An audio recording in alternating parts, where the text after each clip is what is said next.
Patunay umano ang pagkakahuli kina Sheila Leal Guo at Cassandra Leong ng pakikipag-ugnay ng Pilipinas sa iba't ibang bansa para matukoy at mahuli si dating Bamban Mayor Alice Guo at kanyang mga kasama.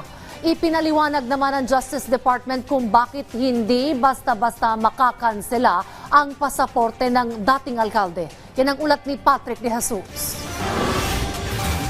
Sa Indonesia natunton ang kapatid ni dismissed Mayor Alice Guo na si Sheila Leal Guo at ang isa sa mga iniuugnay sa Pogo sa Porac, Pampanga na si Cassandra Ong. Pasado alas 6 ng umaga nitong Miyerkules na harang at isinailalim sa kustodiya ng immigration officers ng Indonesia ang dalawa.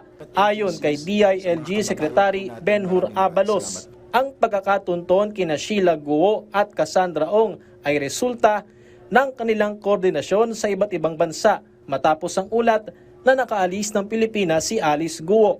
What is important ay even sa ibang bansa ay through our police attaché, ito'y kino-coordinate. It only shows talagang seryoso rito ang kapulisahan. May outstanding arrest warrant sa Senado si Guo habang na-cite in contempt naman si Ong sa Kamara dahil sa hindi pagdalo sa pagdinig. Ayon kay Justice Secretary Jesus Crispin Remulla, ang pagkakaharang sa dalawang kasamahan ni Alice Guo ay patunay lamang na may koneksyon ang mga sinalakay na pogo sa Bamban Tarlac at Porac, Pampanga. And remember that despite all the denials of former Secretary Roque, it appears that they're really intimately related. Pinaliwanag naman ni Remulla na hindi basta-basta makakansela ang pasaporte ni Guo at kanyang mga kasamahan dahil mahalaga ito para mapabalik sila sa Pilipinas. We cannot summarily cancel a passport because it is a document vested with rights. No? Now, it was not found advisable also to treat it summarily because if the passports are cancelled immediately, then how can you make them travel back to the country? Ayon naman sa PNP, sinisikap pa rin nilang matunton si Alice Guo.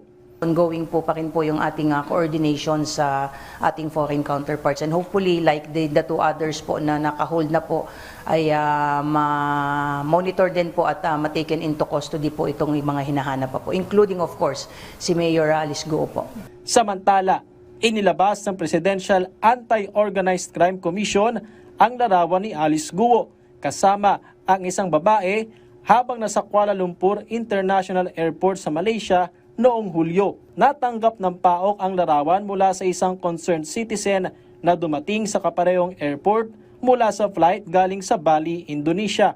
Sa aming pananaw, yun po ay kino-confirm na natatakan ang kanyang pasaporte, pumasok ang kanyang Filipino passport, Alice Leal Guo, sa Kuala Lumpur noong July 18. Almost madaling araw, past 12 na po yun, noong July 18, nang nakarating po siya sa Kuala Lumpur galing Denpasar. So, nagtutugma kasi yung mga timeline ng pictures at saka yung immigration records na nakuha natin doon sa Immigration Bureau netong Malaysia. Hiniling na rin ng PAOK at PNP sa DOJ na ibasura ang inihaing motion at counter affidavit ng kampo ni Guo sa mga reklamong may kaugnayan sa qualified human trafficking. Ayon sa PAOK, kaduda-duda na personal na nagpanotaryo si Guo sa San Jose del Monte, Bulacan dahil mula noong July 18 pa lang ay naiulat na wala na ito sa Pilipinas. Patrick De Jesus para sa Pambansang TV sa Bagong Pilipinas.